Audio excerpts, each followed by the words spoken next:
मैं डॉक्टर मनीराम मीणा, सहायक आचार्य समाजशास्त्र, SMB government PG college Nathdwara आप सभी छात्रों का हार्दिक स्वागत और अभिनंदन करता हूं एवं यूट्यूब पर देखने वाले सभी विद्वान साथियों का तहे दिल से हार्दिक स्वागत, अभिनंदन और प्रणाम करता हूं। आज का हमारा टॉपिक है मृदा प्रदूषण के दुष्प्रभाव एवं नियंत्रण के उपाय, जो अनेक विद्वानों, समाजशास्त्रियों, मानव शास्त्रियों, पर्यावरणविदों एवं भौगोलिक शास्त्रियों ने इस प्रकार से बताया है।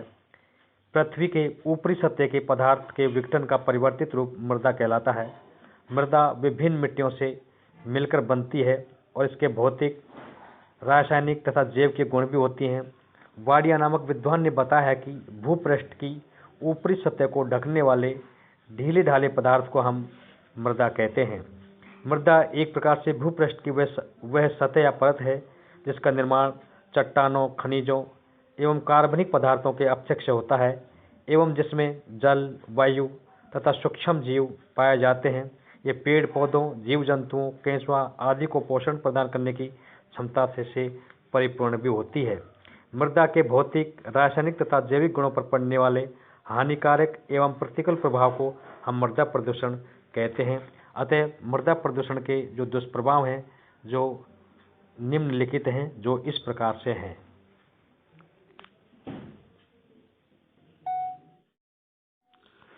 मृदा प्रदूषण के दुष्प्रभाव। मृदा प्रदूषण के अनेक दुष्प्रभाव हैं, जैसे बीमारियों में वृद्धि, महामारियां फैलना, मृदा की उत्पादन शक्ति का ह्रास आदि हैं, जो निम्नलिखित प्रकार से हैं। नंबर 1, समाज के लोगों के मल का निक्षेपण तथा निष्कासन व्यवस्थित तरीकों से नहीं होने के कारण वातावरण प्रदूषित होने के साथ साथ जन स्वास्थ्य के लिए एक गंभीर खतरा उत्पन्न हो जाता है। इस मृदा प्रदूषण के कारण अनेक बीमारियां जैसे पेचिश, हैजा, अंत्रशोथ, टाइफाइड, मलेरिया जैसे अनेक रोग फैल जाते हैं, जो कई बार महामारी का रूप धारण कर लेते हैं। सेकंड पॉइंट है, घरों से गंदा पानी गलियों एवं सड़कों पर फैल जाता है, जिससे जगह जगह मक्खी, मच्छर आदि पैदा होते हैं और उनसे विभिन्न बीमारियां फैल जाती हैं, जो मानव स्वास्थ्य के लिए बहुत हानिकारक हैं। नंबर तीसरा पॉइंट है, मानव बस्तियों, गांवों, कस्बों तथा नगरों में कूड़े करकट के कारण आसपास की जो भूमि है वह अस्वच्छ हो जाती है, यानी उसमें वो गंदगी फैलने के कारण गंदी हो जाती है।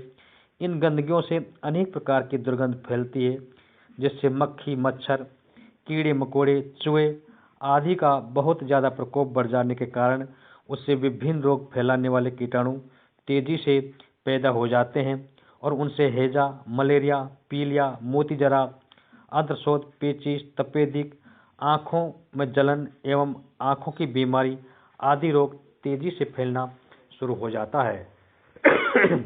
अगला पॉइंट है, विभिन्न प्रकार के औद्योगिक अपशिष्टों और जल एवं भूमि प्रदूषण के कारण मानव, पशु पक्षी आदि के जीवन एवं स्वास्थ्य पर बहुत बुरा असर पड़ता है एवं भूमि की उर्वरक जो शक्ति है वो भी बहुत कम हो जाती है और भूमि बंजर जैसी हो जाती है।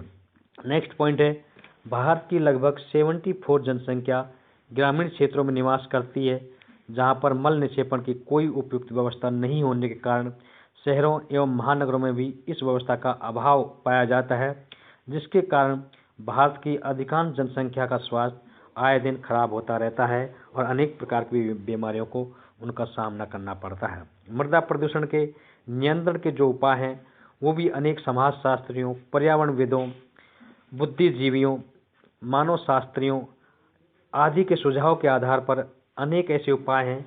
यदि इनको लागू कर दिया जाए तो मृदा प्रदूषण को रोका जा सकता है, जिससे कि मानव स्वास्थ्य सुरक्षित रह सकता है। नंबर 1 पॉइंट है, समाज के प्रत्येक सदस्य को अपने घर के अपशिष्ट पदार्थों, कूड़ा करकट आदि को निर्धारित स्थान पर रखने का ध्यान रखना चाहिए। संबंधित संस्था, नगर पालिका, पंचायत, नगर निगम आदि को भी मल एवं गंदगी को एकत्रित करने के लिए उचित स्थान की व्यवस्था करनी चाहिए एवं करने के लिए प्रेरित करना चाहिए। सेकंड पॉइंट है, खेती के उपयोग में लाने वाले रसायनों को कम से कम व्यवहार में लाना चाहिए।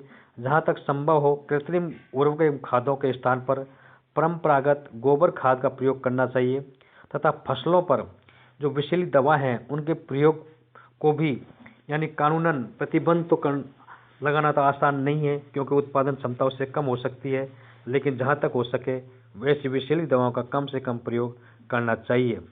नेक्स्ट पॉइंट है, भूमि को कटाव से रोकने के लिए वनों के विनाश के पर प्रतिबंध लगाना चाहिए एवं पेड़ अधिक से अधिक लगाने चाहिए एवं वनों के क्षेत्रों को विकास की उचित व्यवस्था करनी चाहिए, जिससे कि पर्यावरण स्वच्छ रह सके।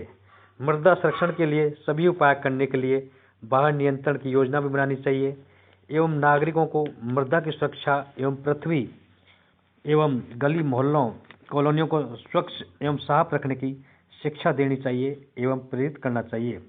औद्योगिक इकाइयों द्वारा फैले जाने वाले द्रव एवं अपशिष्ट पदार्थों की उचित व्यवस्था करनी चाहिए।